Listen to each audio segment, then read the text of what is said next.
Ya, baik, hari ini merupakan pertemuan kedua, yang mana di pertemuan kedua ini kita akan membahas tentang bisnis model kanvas.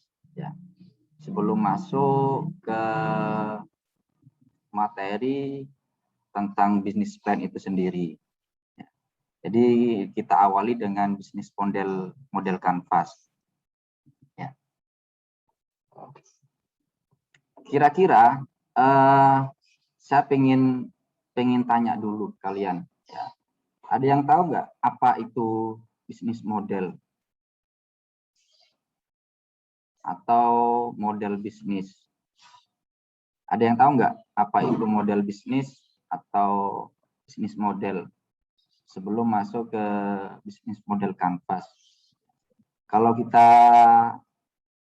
bahasakan Indonesia, ditranslate ke Indonesia, bisnis model kanvas itu ya kanvas model bisnis, ya kanvas model bisnis dibalik. Ya, kalau di Inggriskan, dalam bahasa Inggris, bisnis model kanvas. Ya. Sebelum ke kanvasnya, saya pengen tanya dulu, ada yang tahu nggak apa itu bisnis model? Ada yang Saya, tahu? Pak. Ya, silakan. Kalau menurut saya, bisnis model kanvas atau BMC itu merupakan suatu rencana bisnis seseorang yang ditulis dalam satu lembar yang berisi tentang beberapa rencana itu supaya mudah dipahami dan maksudnya mudah dipahami supaya tidak kebanyakan itu Pak. Maksudnya kebanyakan tulisan jadi lebih singkatnya gitu Pak. Lebih singkatnya dari rencana bisnis seseorang. Nah, kalau bisnis model, Ulfa, bisnis model atau model bisnis, Kalau bisnis nggak ada kanvasnya. Kan iya, kalau kanvas dituangkan dalam satu kanvas gitu ya, satu lembar kertas atau kanvas. Kalau bisnis model, Pak, membantu boleh Pak? boleh, silakan, Noval. Itu bisnis model itu sebuah gambaran, misalnya ya nih Pak, seseorang membuat sebuah gambaran pemikiran dari seseorang tersebut itu menciptakan sebuah nilai dalam perusahaan atau organisasi. Jadi singkatnya itu apa ya Pak? Jadi orang kalau ingin membuat suatu bisnis itu akan menciptakan sebuah gambaran sebuah gambaran pemikiran untuk menciptakan organisasi itu untuk berkembang atau sesuai rencananya. Nah, ada lagi yang lain mungkin? Pak, saya mau menambahkan. Silakan. Sudah Pak. Menurut saya model bisnis itu suatu ya benar pemikiran atau pemikiran dasar jika seseorang ingin memiliki sebuah usaha atau bisnis. Jadi pemikiran tersebut itu isinya ya bagaimana rencana bisnis yang akan dijalankan, kemudian isinya kemudian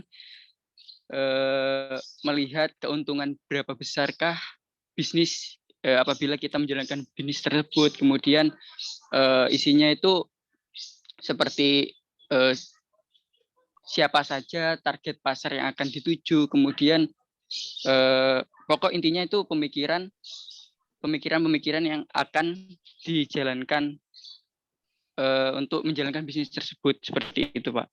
Ya. Maksudnya pemikiran dasar. Pemikiran dasar, ya. Ya. Satu lagi mungkin.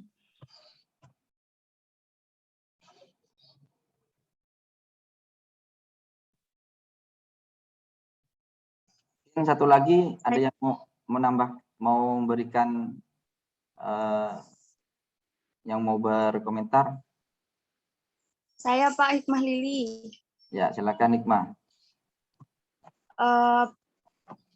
Model bisnis ini bisa disebut juga sebuah model dasar yang menjelaskan bagaimana sebuah bisnis itu mendapat keuntungan yang besar. Baik ya Pak. Terima Ya, kasih. ya, sudah benar semua ya. Sebenarnya sudah benar semua, sudah paham semua tentang bisnis model atau model bisnis. Model itu apa ya kira-kira? Gaya gitu ya? Ya, model itu enggak gaya. Jadi gaya bisnis, gaya berbisnis. Kalau lebih singkatnya ya gaya bisnis. Cara orang menjalankan sebuah bisnis atau gaya bisnis sebuah usaha. Ini gambaran sederhana ya. Nanti kalian bisa bisa memahami dari gambaran ilustrasi ini. Sebuah bisnis itu pastinya dia akan menciptakan sebuah value. Menciptakan sebuah value yang mana value itu akan disalurkan. Ya. Bagaimana agar value yang diciptakan oleh perusahaan itu atau sebuah bisnis itu bisa nyampe ke konsumen? Pasti harus melalui sistem penyaluran, harus disalurkan. Nggak mungkin langsung dapat produknya gitu ya, langsung dapat value gitu kan. Nggak mungkin sebuah bisnis itu langsung mendapatkan keuntungan. Pastinya ada proses dari sebuah bisnis itu menciptakan sebuah value, produk atau jasa ya, atau service yang mana produk itu disalurkan ya, disalurkan sehingga bisa sampai ke tangan konsumen, bisa sampai ke konsumen, dan konsumen membeli menggunakan produk tersebut, value tersebut, dan perusahaan mendapatkan keuntungan. Ini gambaran sederhana ya. Pasti ada value, ada salurannya, ada konsumennya, kan perusahaan dapat untung, kan. Nggak mungkin sebuah usaha itu langsung mendapatkan untung, pasti membutuhkan saluran, membutuhkan penyaluran value itu sendiri, kemudian butuh konsumen ya, dan dia baru mendapatkan keuntungan. Ini gambaran sederhana tentang model bisnis ya. Gambaran sederhana tentang model bisnis atau bisnis model. Kira-kira apakah semua bisnis itu sama modelnya? Saya ingin tanya dulu. Kira-kira semua bisnis itu, semua usaha sama enggak modelnya? Model bisnisnya? Kalau menurut saya tidak sih Pak. Enggak ya? Tidak Pak. Pasti model bisnisnya pasti berbeda gitu kan. Ya. Jadi model bisnis itu suatu tools atau alat untuk menggambarkan dasar pemikiran atau ide tentang bagaimana sebuah organisasi atau sebuah bisnis menciptakan, memberikan, dan menangkap nilai. Ini dari Alexander Osterwalder ya, di bukunya yang namanya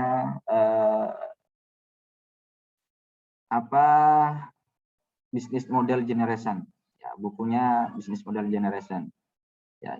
Jadi bisnis model itu kalau menurut Alex Osterwalder sebuah tools atau alat yang mana alat itu digunakan untuk menggambarkan dasar pemikiran atau ide tentang bagaimana perusahaan itu menciptakan nilai, memberikan nilai, serta menangkap nilai tersebut ya, menyalurkan nilai tersebut ya kan, memberikan atau menyalurkan nilai tersebut ya.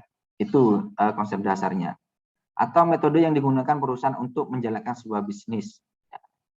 Jadi model bisnis itu atau bisnis model itu merupakan metode atau gaya atau cara yang digunakan sebuah bisnis untuk menjalankan usahanya. Untuk menjalankan usahanya pasti akan berbeda ya. atau gambaran bagaimana sebuah bisnis menghasilkan keuntungan yang berkelanjutan. Ya, tidak hanya bisa menjalankan usahanya, tapi juga bisa mendapatkan keuntungan, mendapatkan profit, ya, profitnya yang berkelanjutan. Ya. Sama halnya dengan yang ini, ya. Ini kan model bisnis, gambaran, ya, gambaran tentang bagaimana sebuah bisnis itu, ya, bagaimana sebuah bisnis itu menciptakan nilai, ya, menciptakan value, kemudian memberikan value, dan perusahaan mendapatkan keuntungan. Ini kan cara metodenya, ya. Atau gambaran bagaimana perusahaan itu bisa mendapatkan keuntungan ini, ya. Gambaran bagaimana perusahaan atau sebuah bisnis itu mendapatkan keuntungan. Itu model, ya, model bisnis. Jadi sebelum masuk ke bisnis model kanvas, kita harus paham dulu apa sih bisnis model itu atau model bisnis. Ya. Jadi gambaran bagaimana sebuah bisnis menghasilkan keuntungan. Pasti caranya berbeda-beda gitu kan. Pasti caranya sebuah bisnis mendapatkan keuntungan itu caranya berbeda-beda. Tahu nggak ini apa nih? Yang sebelah kiri. Makanan cilok, Pak. Cilok. Ya, yang sebelah kanan? Laundry. Laundry. Coba saya minta Yulita untuk mendeskripsikan, ya, atau menjelaskan model bisnis cilok ini seperti apa. Menggambarkan tentang model bisnisnya cilok ini.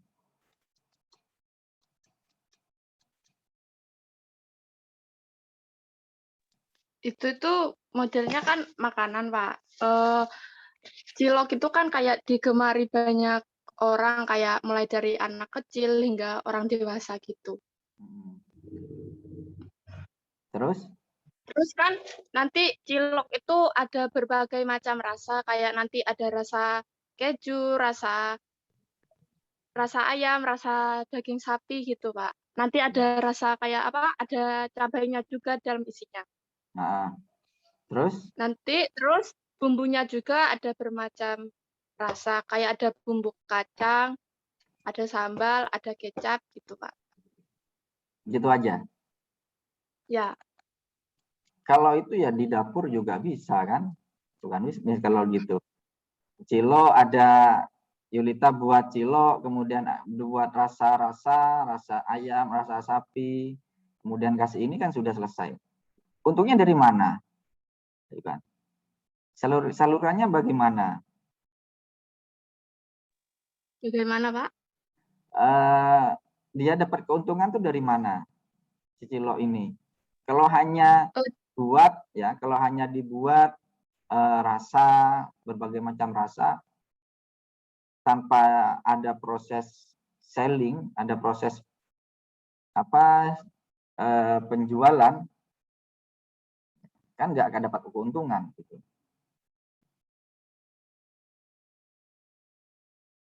Ya, nanti kalau kita mencari keuntungannya itu bisa dihitung dari kita membuat ciloknya itu, misal kita jual per biji itu 500. Nah, nanti itu misal kita membuat 1000 cilok, nanti kita bisa hitung dapat untung per hari yang cilok yang laku itu berapa nantinya, Pak.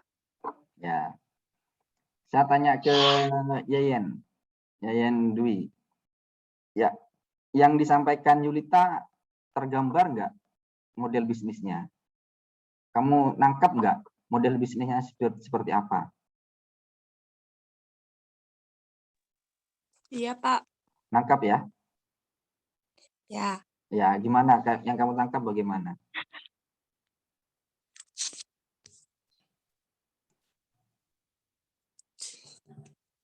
Ya, selain ini, coba ke siapa? Andreas. Coba ke Andreas.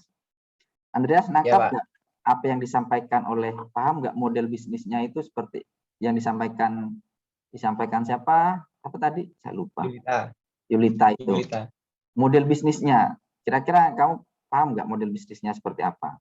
Gaya berbisnisnya yang disampaikan Yulita. Belum sih, Pak. Cilo rasa-rasa gitu kan, Cilo ada rasa apa? Rasa ayam, rasa sapi dan lain sebagainya, kemudian jual 500 gitu aja penyampaiannya. Modelnya Ya, apa? belum. Belum ya. Ya. Kalau bisnisnya seperti apa? Kalau kamu jalankan bisnis Cilo ini, coba kamu gambarkan ke saya, ilustrasikan model bisnisnya seperti apa? Gaya kamu berbisnis Cilo ini seperti apa? Kalau cilok itu modelnya itu harus membutuhkan bahan baku ya, Pak. Ya. Jadi bisnis ini harus membutuhkan bahan baku. Berbeda juga dengan yang laundry tadi. Yang laundry tadi mungkin membutuhkan hanya peralatan tetap dan hanya membutuhkan bahan bakunya mungkin cuma sabun kan, Pak. Sebagian besarnya itu membutuhkan jasa. Terus? Ya, Pak, benar kan, Pak? Terus untuk jualnya dijualnya terus ya, Pak, segmentasi pemasarannya itu juga berbeda. Kalau untuk cilok ini kan untuk berbagai kalangan, semua orang berbagai usia, misalnya dari anak-anak hingga orang dewasa bisa bisa ditargetkan untuk strategi segmentasi pemasarannya. Kalau laundry tadi kan mungkin hanya orang dewasa saja yang membutuhkan atau menggunakan jasa itu, Pak. Ya. Ya. Coba saya gambarkan ya bisnis Cilo ini. Rata-rata kan bisnis itu seperti ini. Rata-rata bisnis Cilo itu. Pertama, dia ada proses produksi, ya. Memproduksi, kemudian dia menjual, ya. Ciloknya itu ada rasa, ya benar, ada rasa ini, rasa ayam, rasa sapi, rasa coklat mungkin ya. Rasa coklat, mungkin ada cilok rasa coklat ini atau rasa ada pedasnya level 1, 2 dan 3 dan lain sebagainya. Kemudian dia dipasarkan, ya, dijual pakai gerobak atau dia buka outlet, ya. Nah, seperti itu rata-rata dijual modelnya bisnis cilok ya. Kayak kemasan atau pakai plastik gitu kan. Atau pakai sundukan itu atau pakai kayu itu ya. Ya, pakai stick itu, kemudian dia akan mendapatkan keuntungan dari proses penjualan itu, proses jual beli itu. Benar enggak?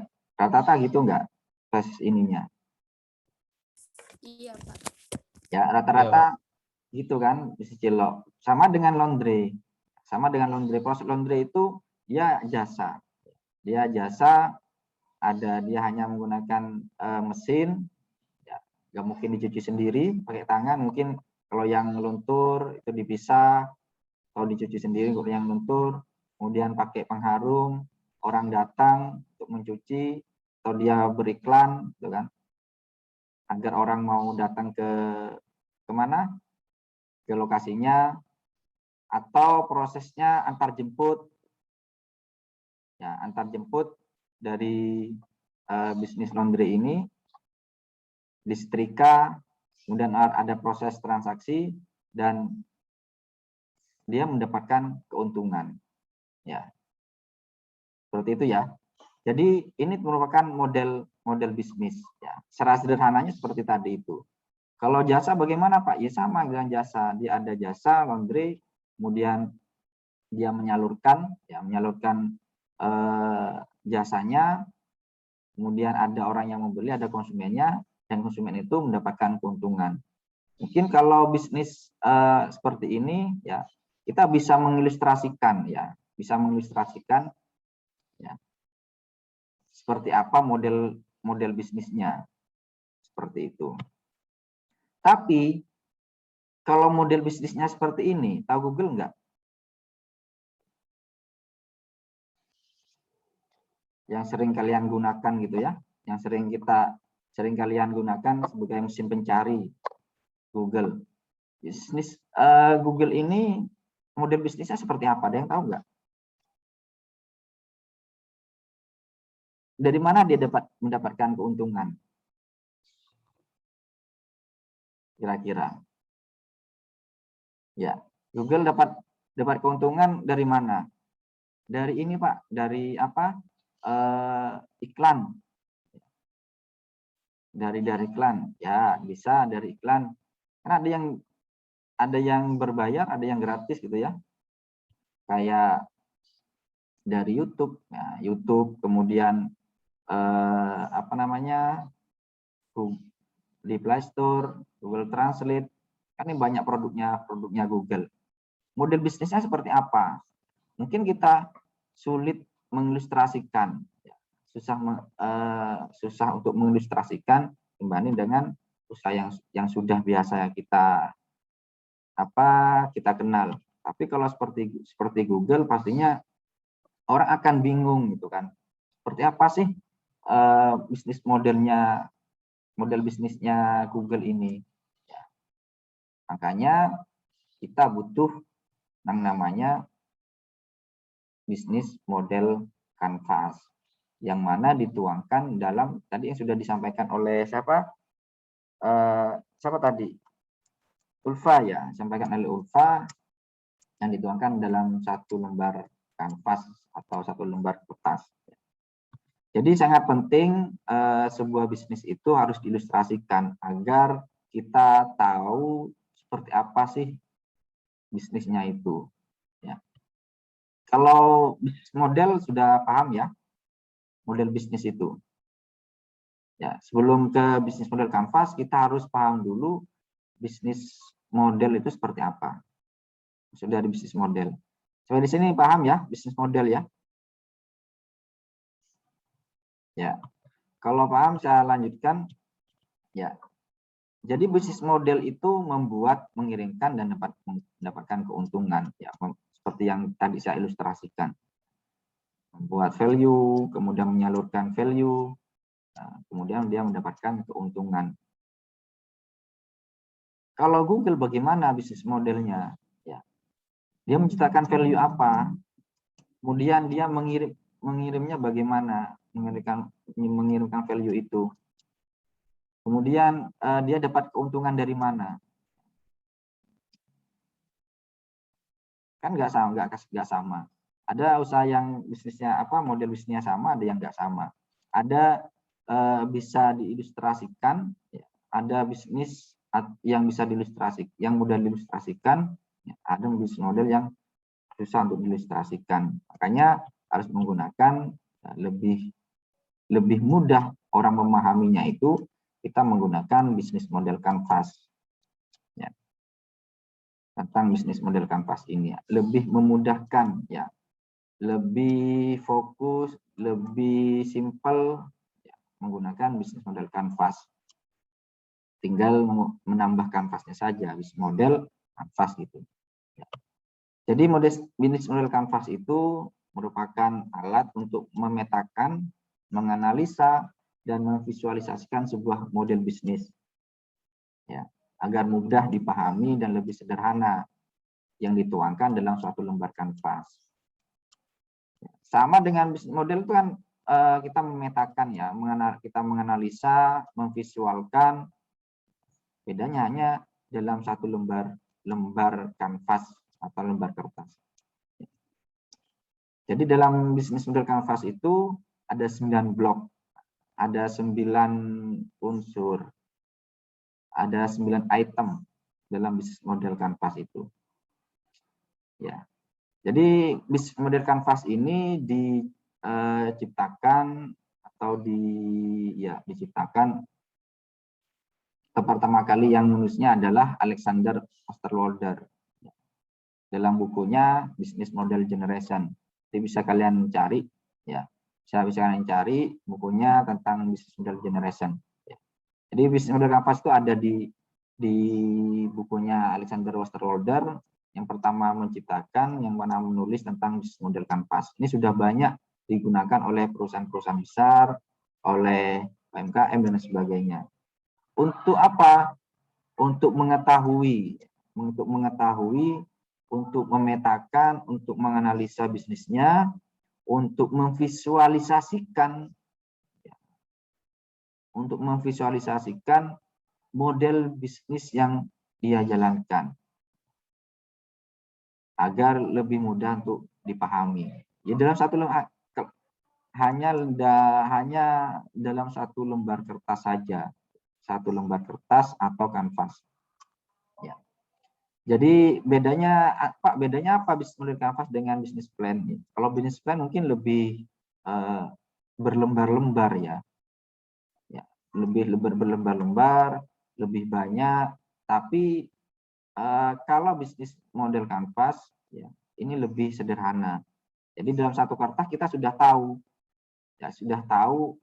bisnisnya itu bagaimana dijalaninya. Contohnya seperti Vika ya, Vika sudah membuat bisnis model kanvas. Ketika Andreas ini membacanya, melihatnya, dia sudah tahu tanpa harus melihat ke yang lain. Jadi sebelum membuat bisnis plan itu, maka ya lebih baiknya kita membuat bisnis model kanvas. Ya, lebih baiknya kita membuat bisnis model kanvas. Lebih sederhana, nanti bisa dituangkan di bisnis plan. Lebih sederhana, sehingga nanti ketika membuat bisnis plan itu lebih mudah. Seperti itu. Jadi ada 9 blok. Ya, ada 9 blok dalam bisnis model kanvas itu. Ini contohnya lembar kanvasnya, ya. Kanvasnya seperti ini. Ini langsung dari di bukunya, kalau di bukunya Alexander Osterwalder itu ada seperti ini, di buku Business Model Generation, ya. Itu ada Indonesianya juga ada, bahasa Inggris kan bahasa Inggris sudah ditranslate ke Indonesia. Seperti ini lembar kanvasnya. Nanti ini bisa kalian cetak, ya, bisa kalian gambar dalam kertas, ya. Ya lebih baik A3 itu lebih baik lah. Dicetak di A3. Karena lebih besar gitu kan. Kalau di A4 boleh gitu, tapi kan lebih kecil nanti tulisannya. Tapi lebih bagusnya dicetak di A3, double A4. Contoh ininya ada 9 blok ya. Ini ada key partner, key activities, key resource, value, customer relationship, customer segment, channel, cost structure, dan revenue stream. Tadi Ulfa sudah pernah ngisi nggak? Sudah pernah buat bisnis model kanvas, Ulfa? Sudah, Pak, semester kemarin mata kuliah kewirausahaan. Oh, sudah. Ini berarti sudah disampaikan ya?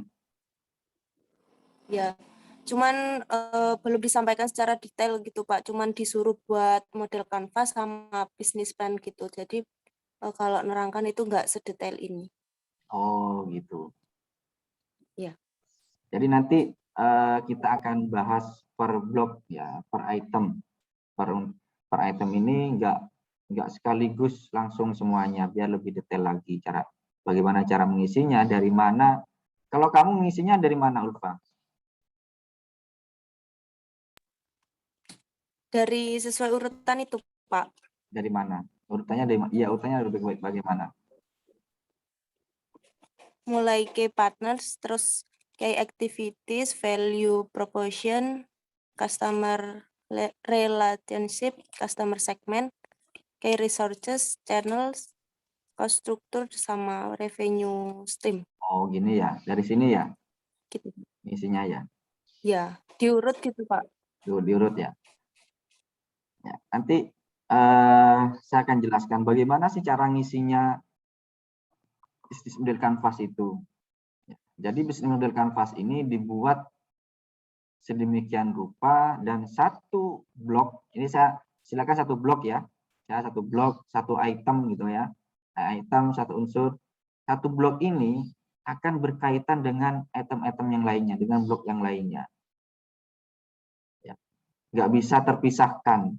Kalau satu channelnya online, mungkin kayak aktivitasnya akan sama nanti.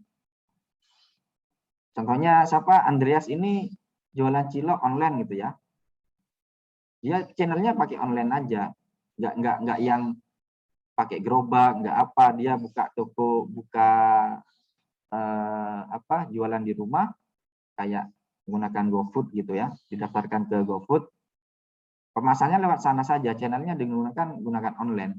Aktivitasnya apa? Masa dia keliling ini, menjajakan produknya secara berkeliling gitu kan, pakai gerobak, pas seperti itu. Ya, kalau pakai itu aktivitasnya, aktivitas bisnisnya, maka ya nggak sinkron, nggak sesuai. Ya, makanya dengan membuat satu lembar ini, kita akan mengetahui, ya, mengetahui mulai dari A sampai Z dari bisnis kita. Ya. Harus ada kesesuaian. Ya. Kalau berlembar-lembar kan kita nggak tahu apakah sudah sesuai atau tidak. Ya. Target pasarnya ibu-ibu gitu kan. Kemudian channel yang digunakan menggunakan channel offline, tapi target pasarnya di daerah Jakarta. Kemudian revenue streamnya atau constructornya ini constructornya nggak dicantumkan. Kita buka outlet di Jakarta, maka ya nggak sesuai. Jadi harus antara satu blok dengan blok yang lainnya ini harus sesuai. Jika tidak sesuai, maka kita akan tahu mana yang tidak sesuai ketika ada dalam satu lembar kanvas atau lembar kertas seperti itu. Ya. Jadi dalam bisnis model kanvas itu sebenarnya dibagi menjadi 3 ya, jadi 3 unsur ya, 3 blok. Ada blok pertama, blok kedua, dan blok ketiga. Ya. Yaitu yang pertama home atau customer aspect, dari mulai customer relationship, customer segment, dan channel ini masuk customer aspect tahun. Pada siapa produk itu akan dijual, ya, dipasarkan. Siapa target pasarnya? Menggunakan apa? Ya. Kemudian bagaimana agar customer relationship ini, bagaimana agar konsumen itu bisa loyal terhadap produk kita. Itu masuk di customer aspek customer, ya, aspek pelanggan, ya, pelanggan. Ada pelanggan, ada customer relationship, bagaimana agar konsumen itu bisa loyal, kemudian bagaimana cara distribusinya, ya, channel yang menggunakan apa, itu masuk ke kamar segmen. Kemudian yang kedua what, ya, what ini termasuk apa yang dijual, ya, atau produk, atau biasa disebut dengan produk atau service, ya, produk atau service offering. Jadi apa produk yang dijual? Yang ketiga adalah how, ya, yang ketiga adalah how atau infrastruktur. Infrastrukturnya apa saja? Ya, infrastrukturnya apa saja? Mulai dari key activities, kemudian key resource, dan key partner. Ini kan termasuk dari infrastruktur. Kemudian yang ke sini ini termasuk yang keempat. Yang keempat biasanya dengan finansial, mulai dari revenue stream sama constructor. Ini finansial. Sampai di sini mungkin ada yang ingin ditanyakan, silakan. Kita selanjut dulu ya. Nanti ketika ada pertanyaan bisa ditulis dulu, nanti bisa ditanyakan di akhir gitu ya, biar waktunya lebih singkat. Ya, seperti ini, Ulfa. Cara mengisinya itu bukan dari key partner, bukan dari, biasanya kan dari kiri ya, tulisnya dari kiri, tapi ngisinya itu dari customer segment. Dari customer segment, kemudian ke value proposition. Seperti itu. Ada juga yang nulisnya itu, membuatnya itu mulai dari value dulu. Mulai dari value. Ada yang membuatnya dari customer segment. Jadi ada dua versi. Tapi rata-rata kalau di bukunya Kalau di bukunya Alexander Osterwalder itu di business model generation itu membuatnya di customer segment.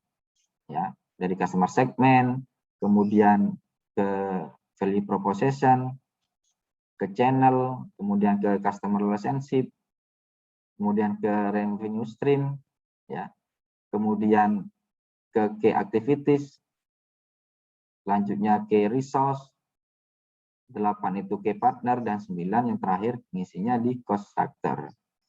Ya, seperti itu. Bukan dari key partner, tapi dari customer segment. Ada juga yang mulai dari value proposition, dari produknya. Ya, kan produk ya, dari produk atau service ya. Tapi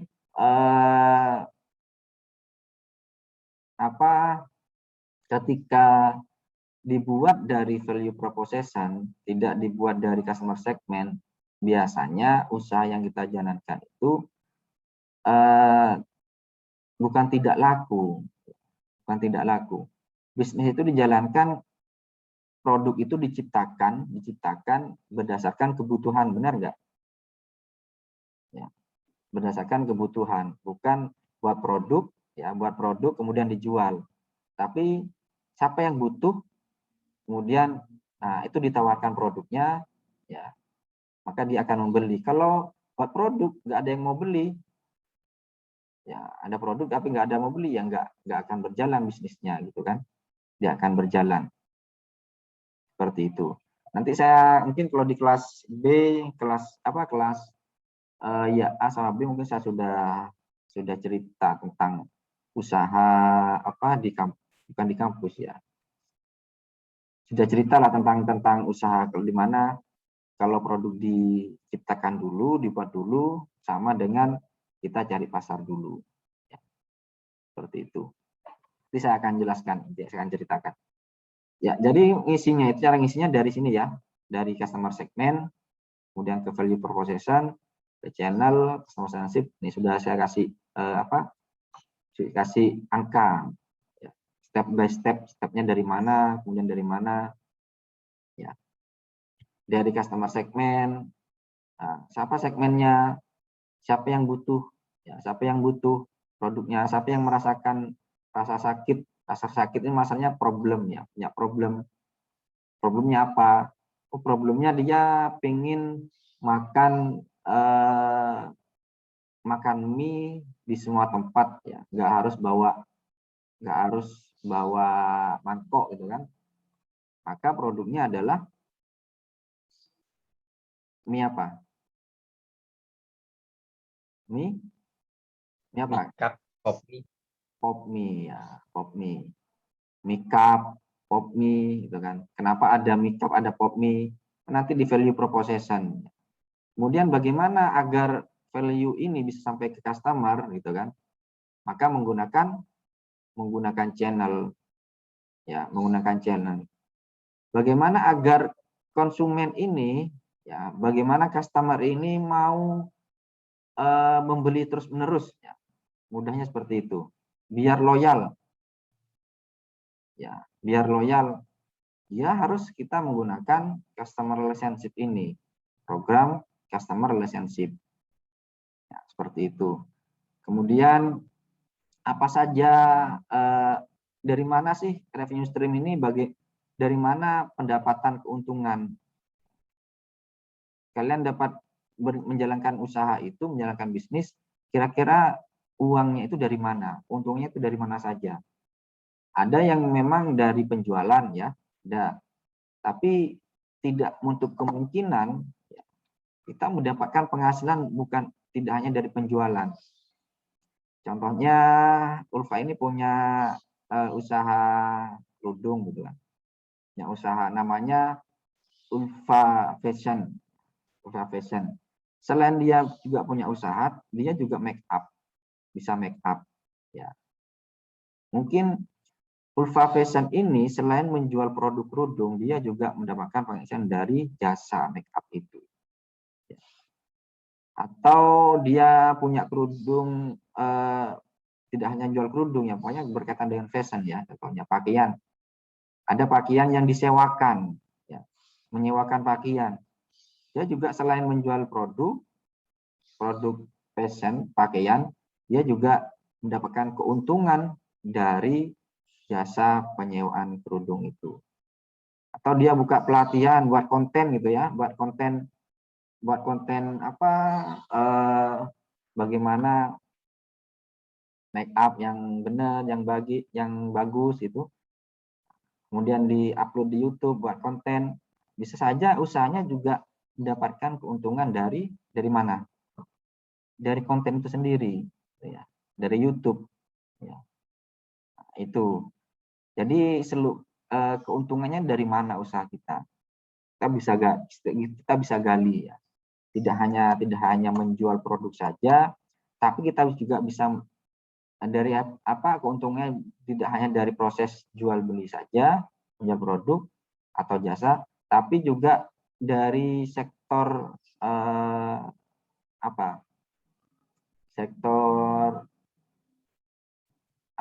sektor kreatif, ya, sektor kreatif buat konten dan sebagainya. Ini juga bisa diusahakan. Kemudian ke aktivitasnya apa saja, kan? Aktivitas ini aktivitas dalam usaha itu apa saja. Kalau di sini kita buat konten jasa apa namanya, pendapatannya dari konten kreator, dari kita buat YouTube gitu kan, jadi YouTuber. Jadi di sini juga selain menjual, pastinya apa aktivitasnya? Apa kira-kira, Ufa? Selain menjual, aktivitasnya apa kira-kira? Kalau kita menggunakan revenue stream-nya ini, keuntungannya dari hasil dari YouTube. Apa kira-kira aktivitasnya? Membuat konten, Pak. Ya, benar, buat konten. Kalau hanya menjual, produksi, masarkan, buat promosi, nah, gimana mau buat apa? Ya apa? Buat promosi, buat memasarkan produk gitu kan? Produksi, masarkan, kemudian membuat promosi. Tapi di sini ada keuntungan dari konten, berarti kan nggak sesuai, benar nggak ya? Ya, tadi kan ini nggak sesuai antara yang kelima dengan keenam.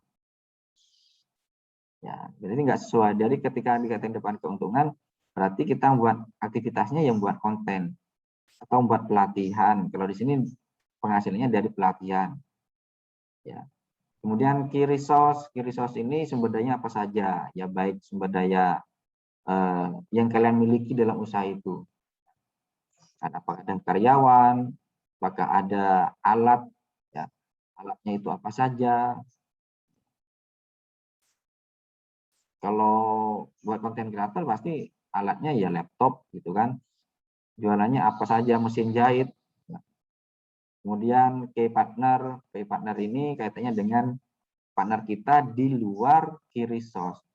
Karyawan itu bukan key partner. Karyawan itu bukan key partner. Key partner ini mitra kita, ya, mitra kita di luar bisnis, di luar organisasi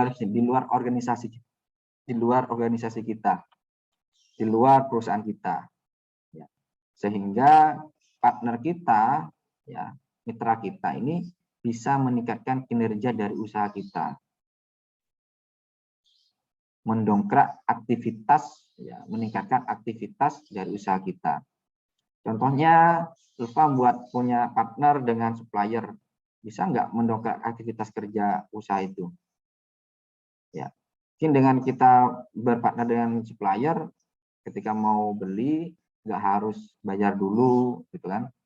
Bisa bayar di belakangan, atau kita berpartner mendapatkan lebih murah, yang mendapatkan harga yang lebih murah, atau kita mau berpartner dengan kampus, ya, dengan kampus. Atau kita mau partner dengan nggak harus institusi, nggak harus lembaga, tapi juga bisa dengan perorangan. Kita berpartner dengan model, ya, maksudnya model itu orang, ya, modeling dan model. Karena kenapa bisa di endorse produk kita, ini nggak apa-apa. Seperti itu. Kemudian yang ke-9, kontraktor ini kaitannya dengan biaya-biaya apa saja yang dikeluarkan untuk kegiatan bisnis kita, ke aktivitas ini. Jadi harus sesuai biayanya. Kalau aktivitasnya promosi, ya di sini juga ada biaya promosi, ada biaya kalau ada resource-nya ada karyawan, ya di sini juga ada biaya karyawan gitu. Jadi satu sama lain ini saling berkaitan. Seperti itu. Pak, kalau nggak berkaitan gimana? Iya benar, nggak salah gitu kan, nggak salah. Tapi apa namanya? Kalau tidak sesuai itu akan mempengaruhi kinerja bisnis kita. Akan bisa mempengaruhi kinerja bisnis atau usaha yang kita jalankan. Jadi kita hari ini membahas tentang customer segment saja, tidak ke value proposition, kita ke customer segment saja. Kan pertama nih ya, customer segment yang pertama. Ya. Nanti minggu depan kita ke value proposition, sama ke channel dan sebagainya. Apa itu customer segment ya? Siapa konsumen kalian? Kita harus tulisnya itu satu ini saja. Kemarin kan kita minta untuk pakai stick ya, lembarnya pakai stick ini ya. Kelihatan nggak? Pakai stick ya. Lembar stick itu kertas stick ya, stick note ya. Nanti ditulis siapa customer kalian, siapa orang yang pertanyaan-pertanyaan yang ada di customer segment ini isiannya apa? Isiannya itu dengan apa? Pertanyaan tentang siapa konsumennya, siapa orang yang akan dibantu memecahkan atau menyelesaikan masalahnya, bagaimana karakteristik mereka. Ini kata kuncinya ya. Kata kuncinya siapa konsumennya, siapa orang yang akan kalian bantu untuk dipecahkan masalahnya. Ya. Bagaimana karakteristik dari mereka. Berarti ada geografis, ada demografis, psikografis, dan behavior. Tapi intinya ini ya. Kata kuncinya siapa sih yang akan mau beli produk kita? Siapa yang punya masalah ya, punya masalah dan kita bisa tawarkan solusi. Kita tawarkan solusinya. Kalau kita tawarkan solusi pasti orang akan membelinya. Gitu. Kalau orang nggak punya masalah tapi kita berikan solusi, dia nggak akan mau ya, nggak akan mau. Ya. Contohnya ini Andreas. Ya. Contohnya Andreas. Andreas ini punya pingin keren gitu ya, pingin keren. Karena masalahnya pengen keren, dia nggak keren gitu kan, rambutnya gondrong gitu kan, dia punya masalah ya, punya masalah. Kemudian kira-kira apa yang bisa saya berikan untuk menyelesaikan masalahnya Andreas ini ya. Atau pengen rambutnya keriting kayak saya gitu ya, pengen lurus ya, pengen lurus itu kan masalah gitu kan, pengen lurus keriting, pengen lurus. Kita tawarkan produk yang bisa meluruskan rambut, dia kan mau beli. Tapi kalau dia nggak punya masalah meluruskan rambut, kita menawarkan itu, mau nggak kira-kira Andreas? Nggak mau ya? Saya tanya lagi. Enggak, Pak. Sesuai kebutuhan. Kenapa? Ya sesuai ya tadi, ya sesuai kebutuhannya pelanggannya itu tadi, yang kiri. Ya, sesuai kebutuhan pelanggannya ya. Saya tanya ke siapa lagi ini? Ilham ya. Ilham ini di rumahnya banyak nyamuk gitu ya. Ilham banyak ya, contoh ini ya, contoh saja. Ilham ini di rumahnya banyak nyamuk. Dia kalau malam nggak bisa tidur karena digigit nyamuk. Ya. Contoh nggak di rumahnya lah sebenarnya nggak banyak nyamuk. Ini hanya contoh saja. Hanya contoh. Banyak nyamuk, kira-kira dia masalahnya apa? Punya masalah nggak kira-kira ketika mau tidur? Susah tidur karena digigit nyamuk. Ya, masalahnya. Dia nggak nyenyak tidur kan masalah juga. Kira-kira apa solusi yang kita bisa tawarkan ke Ilham? Putri, kira-kira apa Putri yang bisa kita tawarkan ke Ilham untuk menyelesaikan masalahnya dia? membeli obat nyamuk, memakai autan. Beli obat, kita tawarkan obat nyamuk gitu kan, obat anti nyamuk. Kalau kita tawarkan obat anti nyamuk, dia akan beli. Jangan tawarkan es, jangan tawarkan apa namanya, jangan tawarkan sepatu gitu. Dia nggak punya masalah di sana, tapi punya masalah jadi nggak bisa tidur karena nyamuk itu. Nah, nanti obat nyamuk di sini ya, di value proposition ini obat nyamuknya seperti apa, gitu kan? Apakah obat nyamuk bakar? Itu banyak obat nyamuk ya. Apakah kita menggunakan obat nyamuk elektrik atau obat nyamuk semprot atau obat anti nyamuk lotion? Kan banyak. Kira-kira apa kelebihan dari produknya? Contohnya tadi siapa? Putri ya. Putri menawarkan produk obat nyamuk. Kira-kira anggap saja lotion ya. Obat nyamuk lotion. Yang lotion apa biasanya? Apa lotion? Kalau obat nyamuk lotion itu?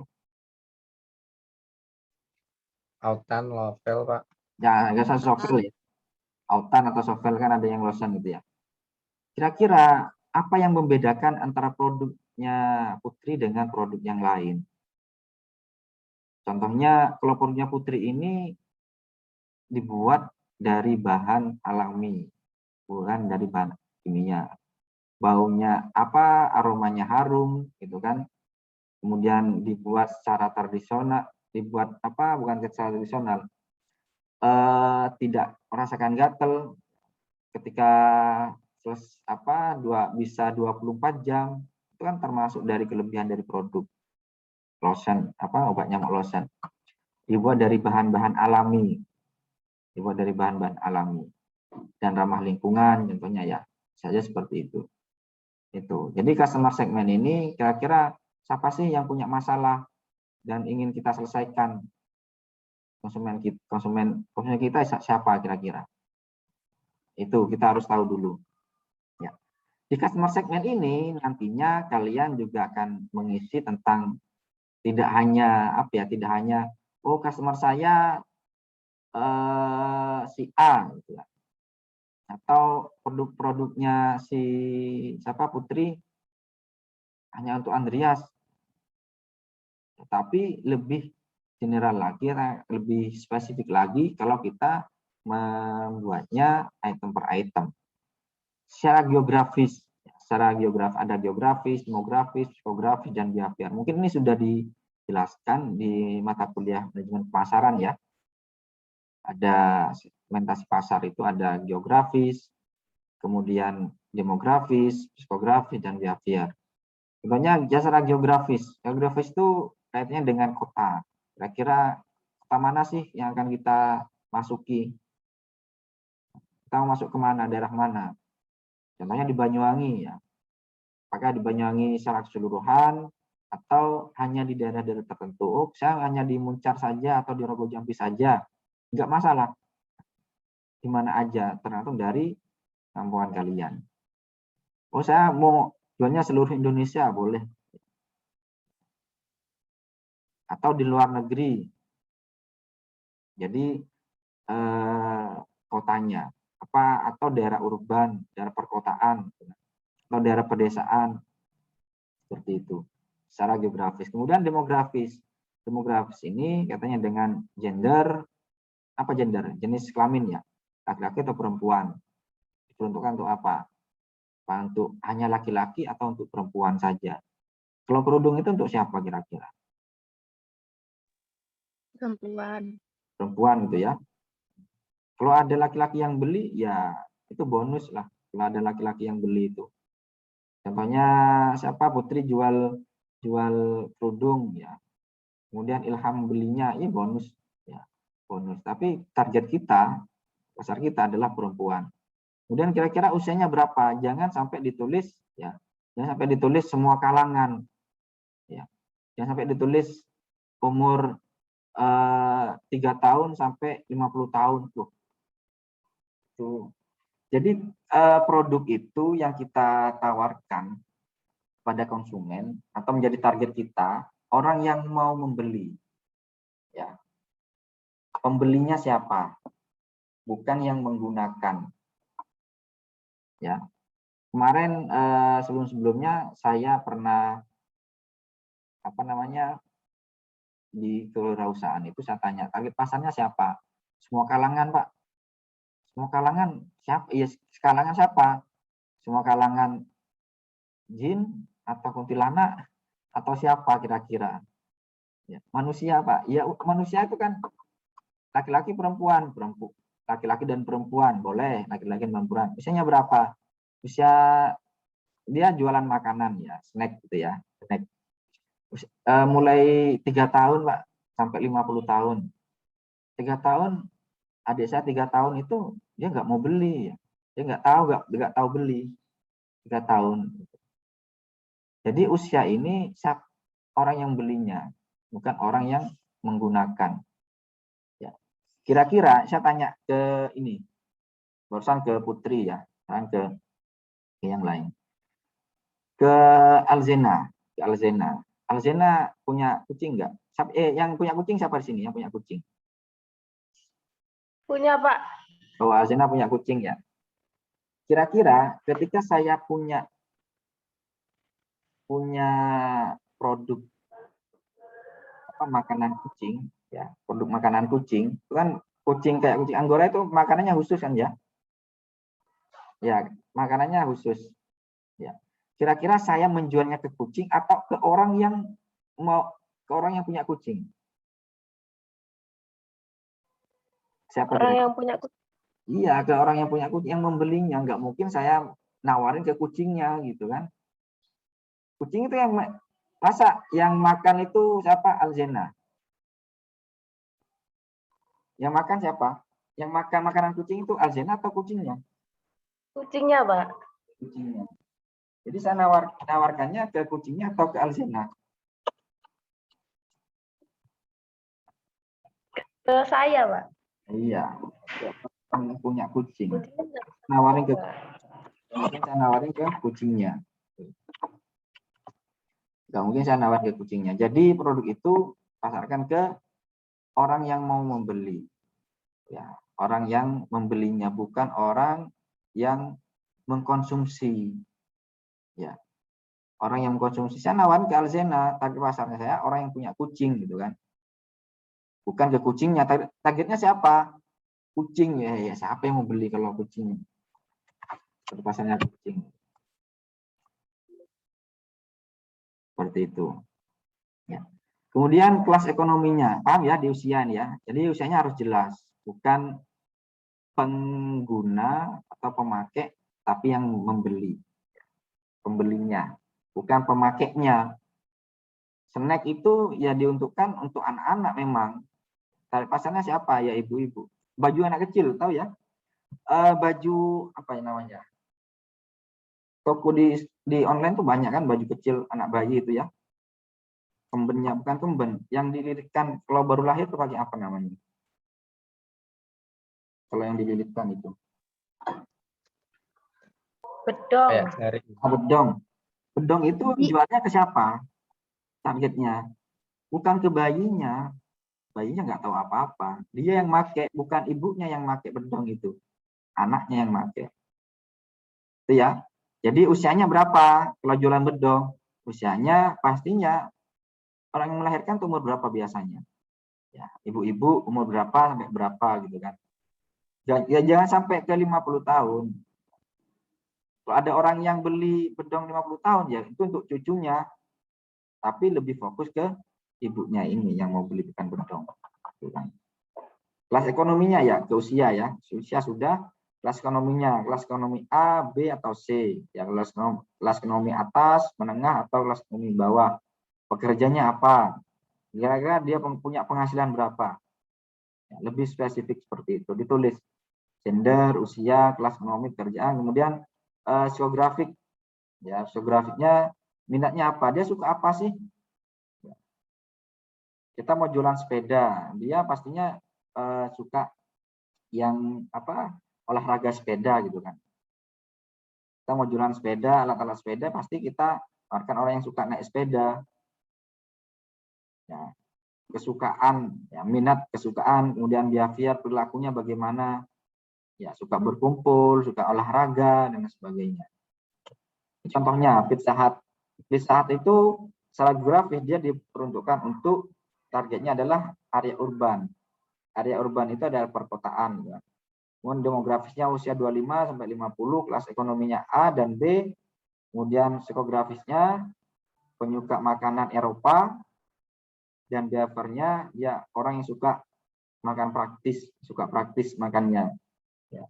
Atau suka makan berkumpul, behaviornya atau kebiasaannya suka makan bareng, itu bisa juga di behaviornya ini, ya.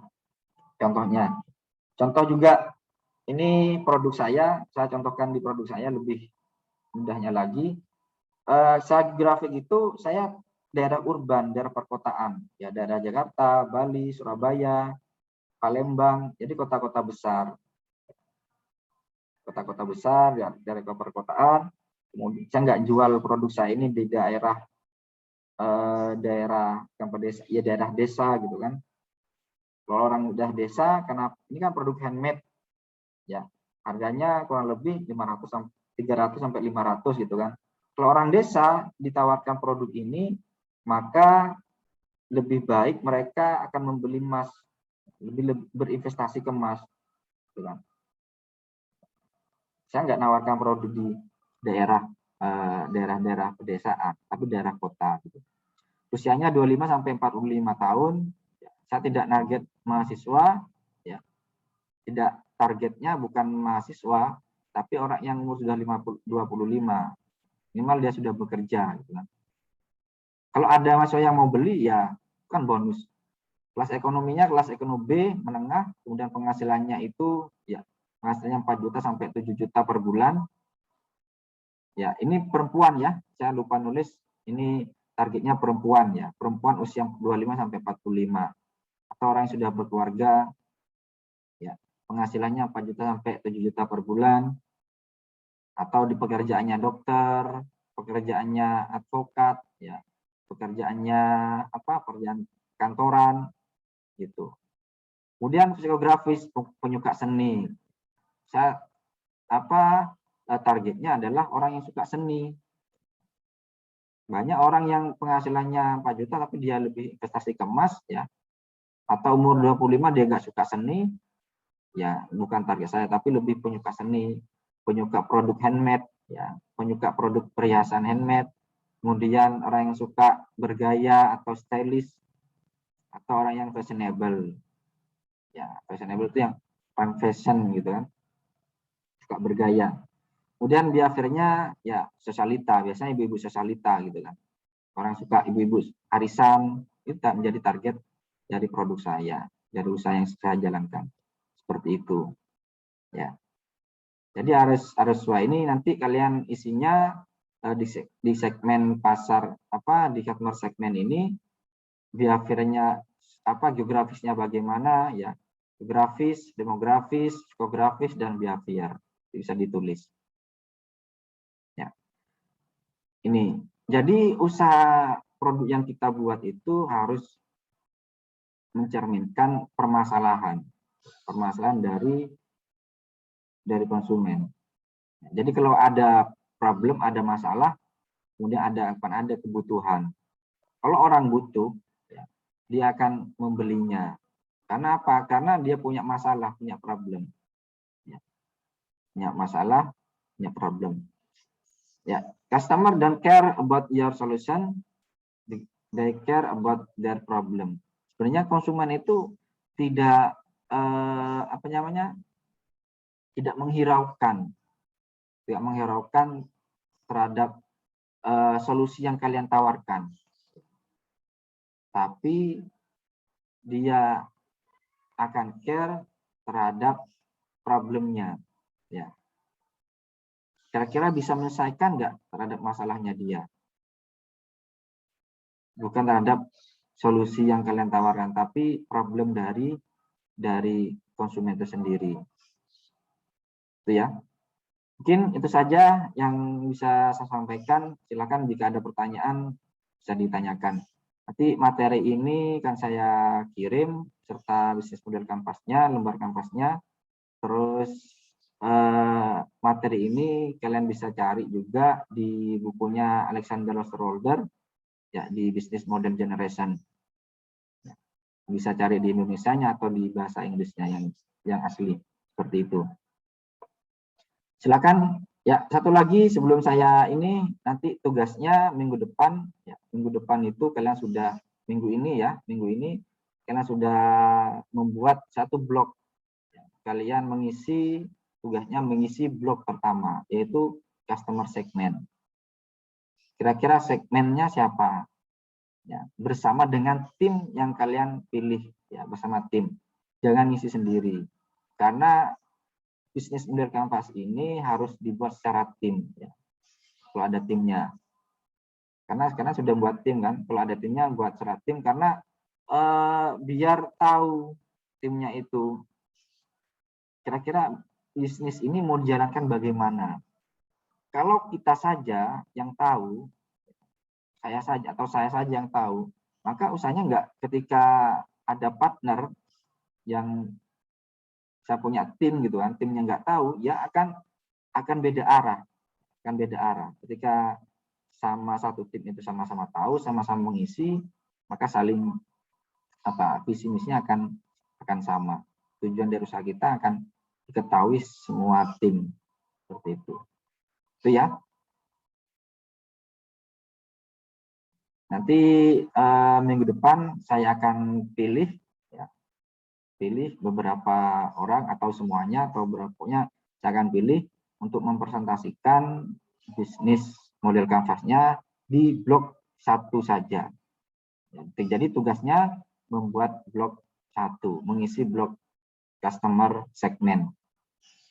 Ya, mulai dari biografis, kemudian demografis, ya, dari ini. Kemudian psikografis dan behavior. Contohnya seperti ini. Geografinya seperti apa? Usianya berapa? Laki-laki atau perempuan? Kerjanya apa? Psikografinya bagaimana? Behaviornya bagaimana? Hanya ngisi itu aja di blog. Nanti diisi di blog pertama ini, ya, di blog ini. Kalau bisa pakai stick, ya, harusnya pakai stick sih. Ini pakai stick.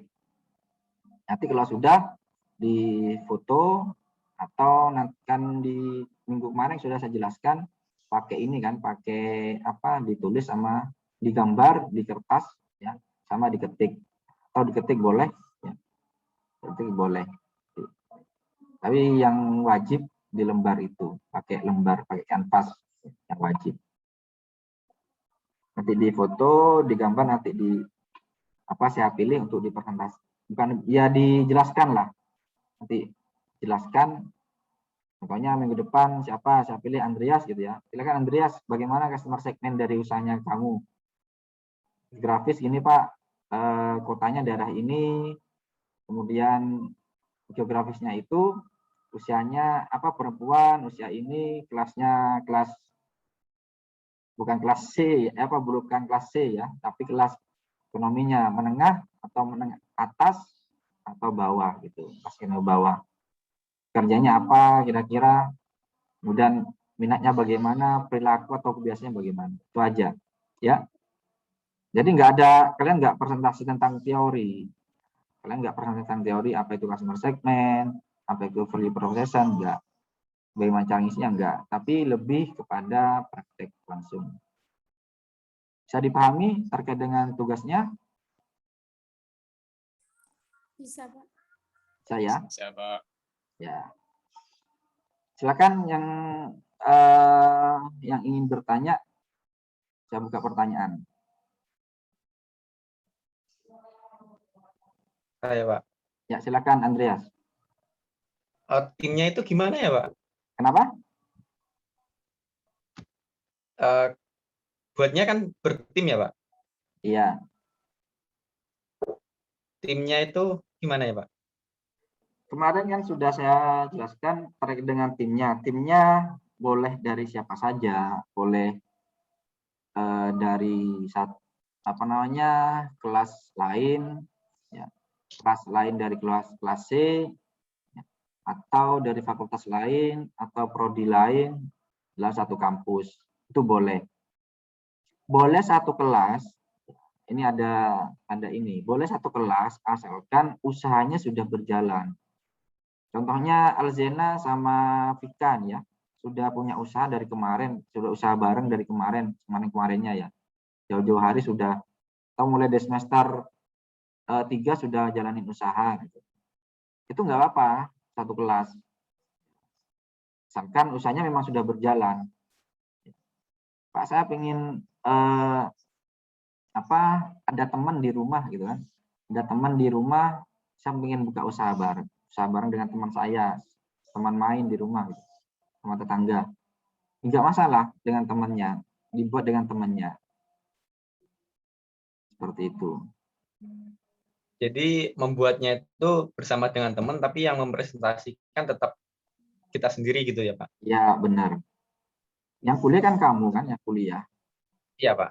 Iya benar. Semuanya nggak diajak kuliah, nggak disuruh presentasi. Tapi ditulis apa enggak itu Pak, nama teman-temannya? Enggak. Ya disimpan dulu aja, disimpan di nanti di ini.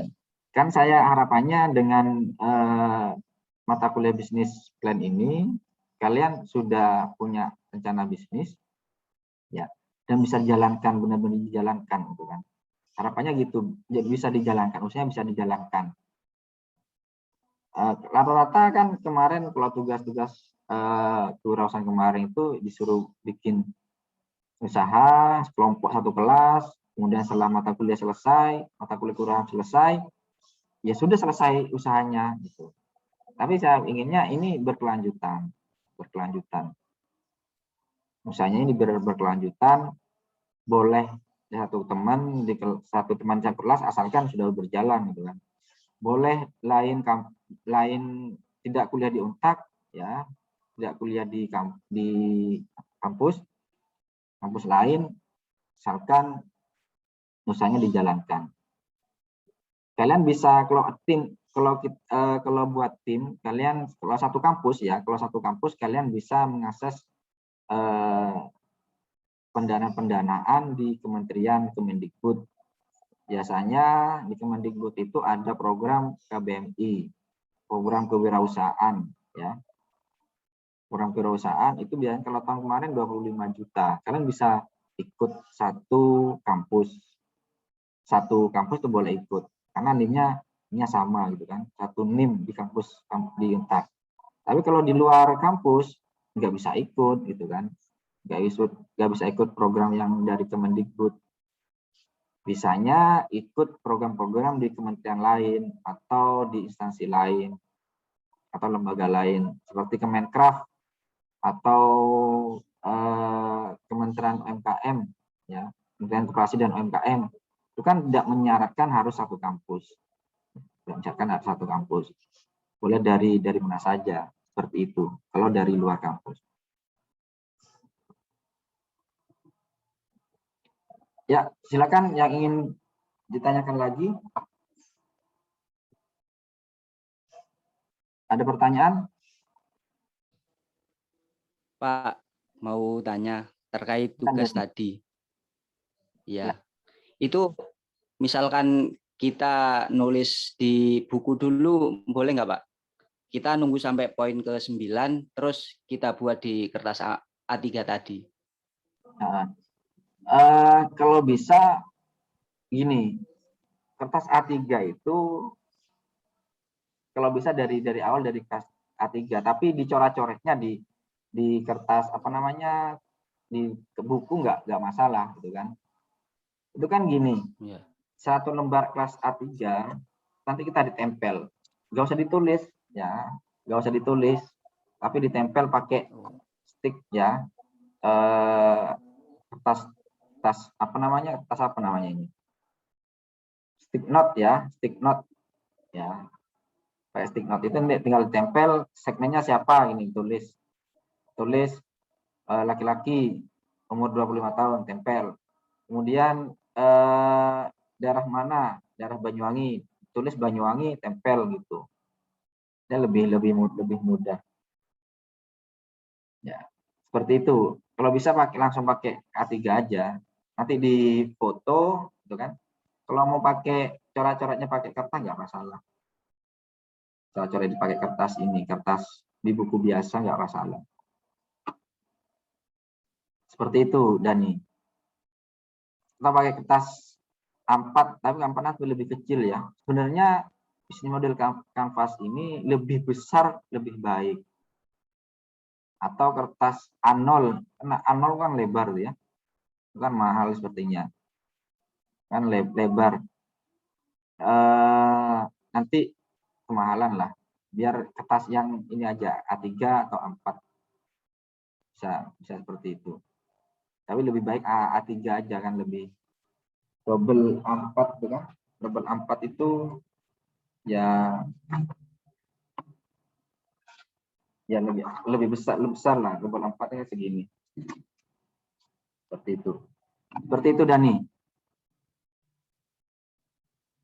Baik Pak, terima kasih. Ya, sama-sama. Silakan, ada lagi? Pak mau tanya nggak, Pak? Silakan, Iqbal. Itu proses pengerjaannya itu berarti per pekan itu 1 blok ya, Pak? Ya nanti kita sesuaikan. Nanti saya akan kirim juga minggu pertama, minggu kedua itu ngisi segmen apa, customer segmen. Nanti minggu kedua itu ngisi apa, nanti saya akan sampaikan. Bisa saja nanti satu pertemuan itu bisa 2 atau 3 sesuai dengan materinya. Kalau segmen customer segmen kan yang diisi kan banyak gitu kan. Ada geografis, demografis, geografis, behavior. Nanti di channelnya itu kan lebih sedikit. Mungkin minggu depan ke value proposition sama di channel gitu. Enggak hanya satu blok satu pertemuan enggak. Kebetulan di pertemuan kedua ini saya menjelaskan tentang bisnis model dan bisnis model kanvas, cara mengisinya. Kalau hanya itu saja kan kurang pas lah. Nah, saya tambah satu materi tentang customer segment. Seperti itu. Nanti minggu depan kita bahas tentang value proposition dan channel. Seperti itu. Itu Noval.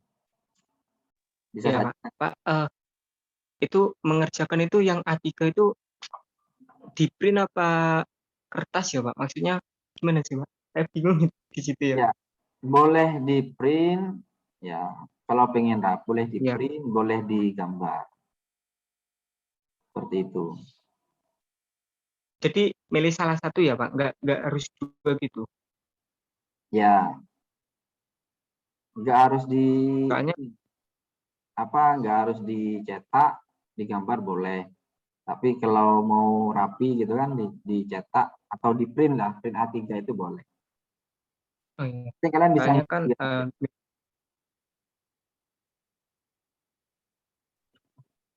soalnya gambar itu kan banyak yang jelek termasuk saya gitu, Pak.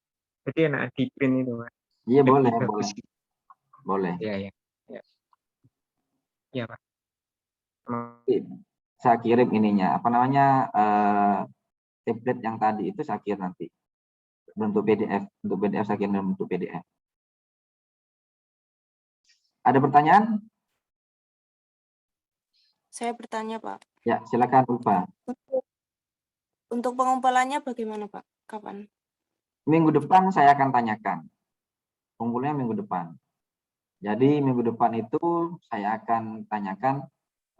Di pertemuan sebelumnya kan saya sudah jelaskan bahwasanya tugas itu saya akan minta presentasi dan presentasinya itu diacak gitu kan. Jadi minggu depan itu saya akan pilih contohnya enggak sama dengan kayak sekarang. Contohnya Elsa atau Vika atau Noval atau Ilham yang saya pilih. Atau siapa gitu kan. Saya minta untuk menjelaskan, ya, mempresentasikan tugasnya itu tentang customer segment itu. Bukan teori ya, tapi isi tentang customer segmentnya siapa, geografisnya bagaimana, demografisnya, sosiografis, sama behaviornya. Seperti itu. Jadi tugasnya ini disimpan dulu ya Pak, tidak usah dikumpulkan. Iya, nggak usah dikumpulkan. Saya tanya nanti. Kalau sudah diisi di foto, minggu depan ditampilkan gitu aja. Saya tanya, silakan siapa? Silakan Vika, tampilkan tugasnya, gitu kan? Ya fotonya itu di ini. Pak ini customer saya di geografinya seperti ini, demografinya seperti ini, behaviornya seperti ini, geografinya seperti ini, gitu aja. Jadi saya pilih lagi siapa gitu. Ya. Ya. Ya. Ada pertanyaan lagi? Oh iya Pak, tanya sekali lagi Pak. Itu Ya, kan silakan. kalau misalnya diketik terus di print atau di print terus ditulis, itu nggak apa-apa kan Pak? Pilih salah satunya. Maksudnya itu Ya. iya. Jadi ditulis. Itu Ditulis. ya. Kalian bisa gini. Kalian nggak usah gambar punya, karena kertasnya besar. Kalian mau pakai A3 ya. Mau pakai kertas A3 karena artinya besar, susah mau gambar, mau nulis gitu kan. Kalian print. Di print A3, kemudian nanti kertasnya itu kalian tulis dipakai kertas stick ini. Tempel, nggak kelihatan ya. Kelihatan nggak? Kertas stick, pokoknya ditempel di ini. Nah, kelihatan ya. Tempel plastik. Nah, nanti kertas sticknya di situ difoto. Ketika sudah foto, biasa ketika ini ditampilkan gitu. Kalau diketik ya boleh diketik untuk agar ketika ini hilang kalian punya filenya soft file ya, punya datanya gitu. Nah hujan, umpamanya ini kena hujan karena punya datanya. Jadi nggak mikir dari depan lagi. Seperti itu. Itu Noval, paham Noval ya? Oh iya, jadi yang diketik itu buat simpanan. Nah, jadi lebih baik menggunakan kertas itu ya, Pak? Kertas yang warna-warni itu. Oh, iya. Ya, Pak. Kalau A3-nya nggak mau pakai kertas stick, boleh. Tapi kan kalau dicoret-coret kan eman gitu kan. Nanti bisa ditempel di dinding. Punya saya tuh ada. Saya tempel di dinding. Punya saya tak tempel di dinding. Jadi pakai kertas stick, saya tempel di dinding. Ya kelihatan rapi. Kelihatan rapi. Ketika ditempel di dinding.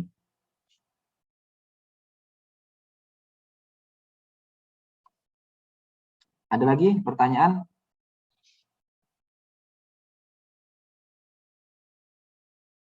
Kalau nggak ada paham berarti ya, sudah paham ya? Ya, kalau sudah paham, saya akhiri pertemuan ini.